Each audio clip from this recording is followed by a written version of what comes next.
Sorry. I chuckle because I'm like, hi, Kat. How are you?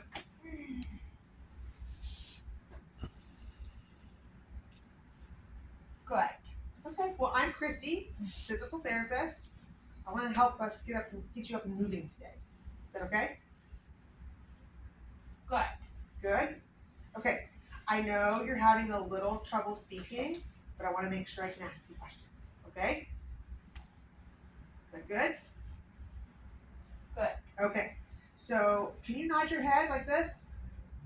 Can you nod your head like this? Okay. So, remember, this is yes, and this is no. Okay? Good. Okay. So, is your name Kat? Okay. Good. Is your name Peter? Okay, good. Good. So I'll ask you some yes/no questions, but we'll also just be chit-chatting a little bit, okay? Good. Good. How are you feeling today?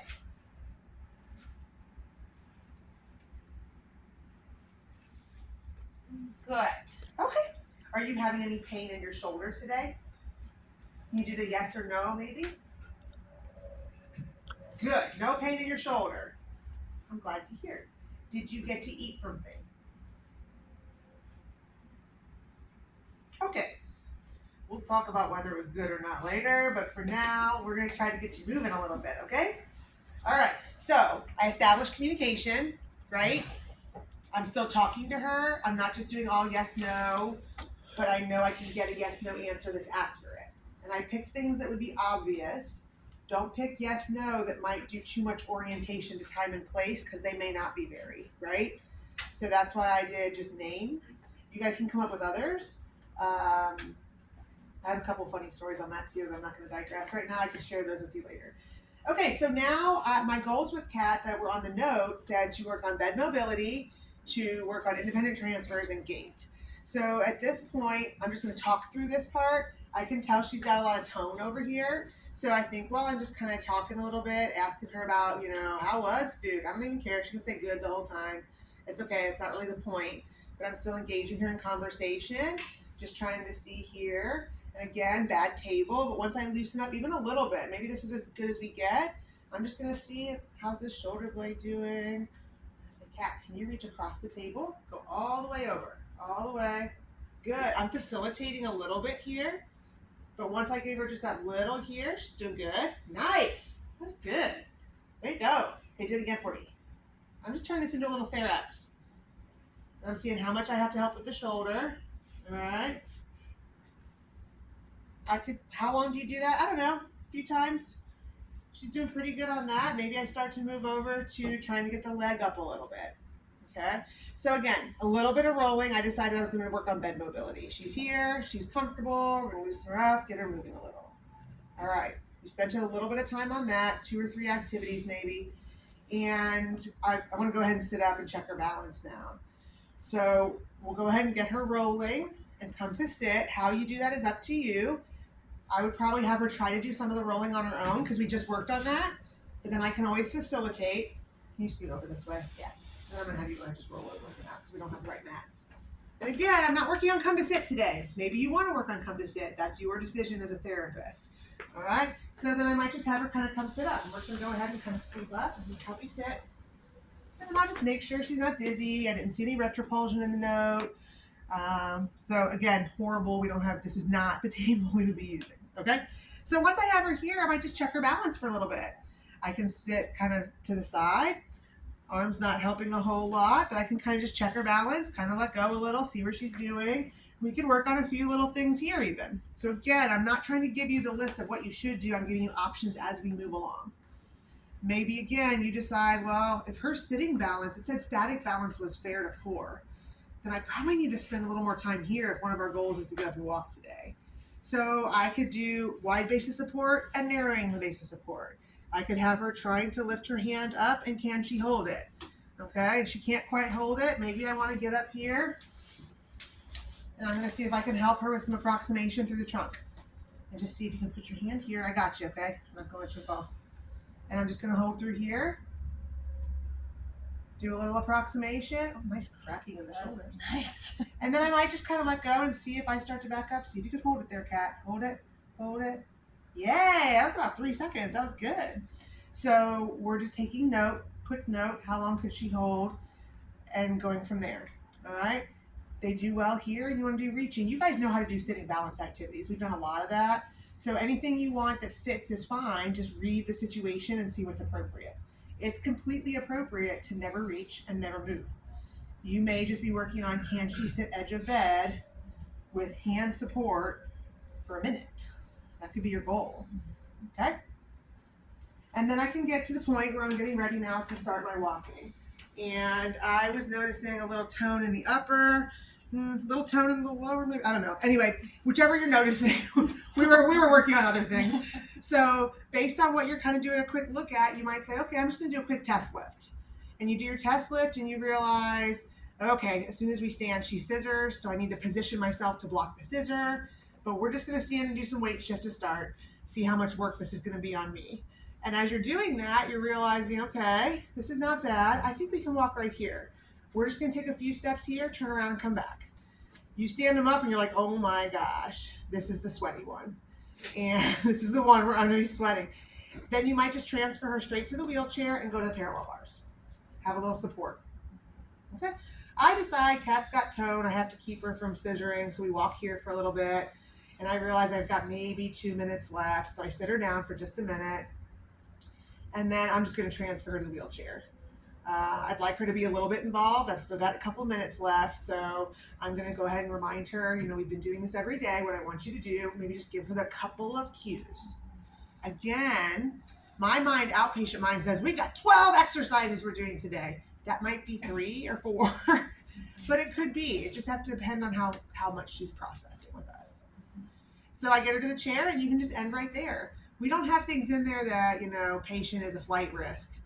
If they're right CVA, I'm still okay with you leaving them in the wheelchair because they still sit in their chairs throughout the day. They're just going to have a chair alarm or something in place or a sitter, something for safety to make sure that their impulsive nature doesn't cause danger. And then I'm going to tell Kat, great job. You did a fabulous job. I think, again, it comes down to people do pretty well with the intro, but the closing is a little hard. You did really great today. You were able to sit for much longer. I don't need to recap the whole session. I'm just going to say one of our goals, you sat much longer by yourself today. That was awesome. Maybe tomorrow we'll try to walk just a little bit further.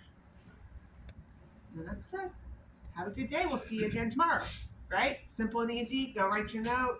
We chit-chat a little bit and go from there. Questions on that?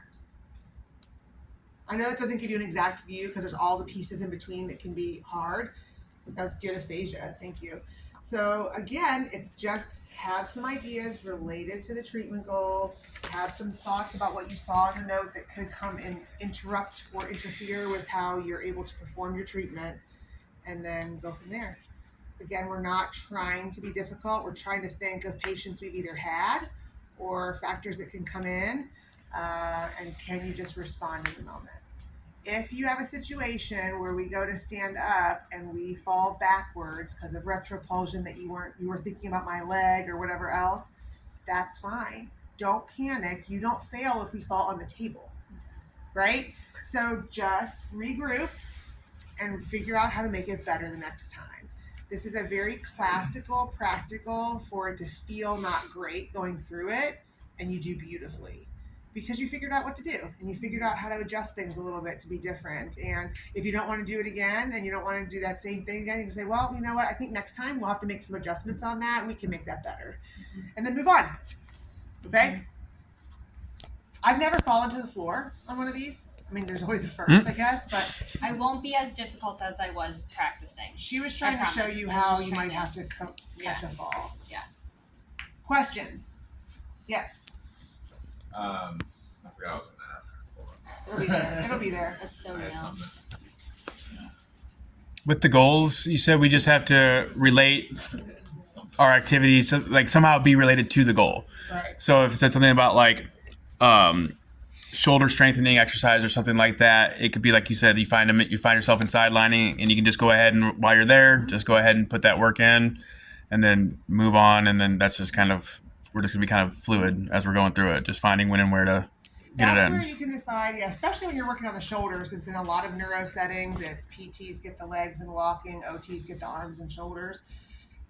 Whether you put in the O and say side lying, serratus punches, you can put to facilitate rolling, Yeah. or you can make all that notes, however, just the running list of what you did, and then in your assessment, worked on scapular propulsion or scapular mobility to facilitate rolling and to help increase stability for transfers. As long as you make some connection back to something that was written, that's good. And since we're doing more, I'm sorry, but since we're doing more just kind of like what we can work with at the time, is there really a big emphasis on actual like frequency and duration, or can it be more like we just kind of worked on this for? No, that's a good question, because on your thing it says intensity and duration. Right. So that's more, did you challenge them enough? Okay. So if I'm doing an activity and I'm doing it really easy and you're like, great, let's do 10 more. No, make it harder. Right? So it's more that you factored in either a duration that you did the activity for or ballpark reps. I'll be first to admit I rarely count unless I know one of our goals is to hit 10 reps of something for some reason. So I'll ballpark it sometimes and I'll say approximately 10 reps. But a lot of times I think it's a timing thing more, that they could do it for 30 seconds. Right. Or whatever. Okay. But yeah. Just to clarify, you said the only two musts is you must do transfer from bed to chair and you must attempt gait. Yes. And that could be even just standing balance with some preambulatory activities. No, you actually have to step. Okay. So you need at least a few steps. I don't have a number in mind, but it's more than just that. This to me wouldn't be. It's pre-gate. Yeah. But part of the thing here is, it's the student brain. Nobody would do gate ever because it's always more complicated than the pre-gate, right? So we want you all to practice feeling comfortable enough to try taking at least a few steps, regardless of how messy it's going to be. Knowing that you have safeguards in place, knowing that you can ask for a wheelchair follow, you can come to the parallel bars. Again, a lot of folks find that they are pretty good taking, anywhere from 5 to 10 steps. And sometimes you realize as you get going, it's getting easier. So you check with the patient. If they're good and you're good, keep going. And then you're like, okay, we're going to stand back up and we're going to get our wheelchair follow to come back so you can sit and rest. Some of you guys will realize we can walk back to the table and now I'm almost done. Whew. Thank goodness. We're adding the walkers and all of that. Yeah, you can use whatever you want. There will be canes, there will be quad canes, and there will be the hemi aids. Most individuals don't choose a stroke because our practical cases involve upper and lower extremity. So they're either high tone, in which case a walker is not necessarily so good, or if they're really, really low tone, it may be really hard to progress the walker. Now, this is because we're glimpsing it on a practical. In the clinical environment, you still may be able to use a walker with that person. You just may have to facilitate putting your hand over their hand as you're moving forward. Does that make sense? So there are plenty of patients that have had stroke that do great with a walker. We're just trying to do as a simulation here for one glimpse on a practical. Rarely do people choose a walker. Unless they're just doing it for standing balance. If you're doing some weight shifting and you want a walker there to have a little support, that's a possibility. Okay? Other questions about the practical? I have no idea how many questions are on the test. I'll be finishing it tonight, but it'll be similar, a little bit longer than PEDS because we spent a little longer on it, but still maybe only 35 questions, maybe-ish. Very similar structure, so don't freak out when you turn it in because no matter what I do, I can't figure out how to hide the multiple choice score from you before you enter it. So don't freak out. People had 7s, 8s, and 9s on the multiple choice last time and everybody passed. So we're totally fine, okay? There's always more for me fill in on stroke and neuro because I want to get your thought process and it's really hard to write a question to be an exact right or wrong. So we have a few of those, of course, but otherwise there. Okay, so Sarah, what we did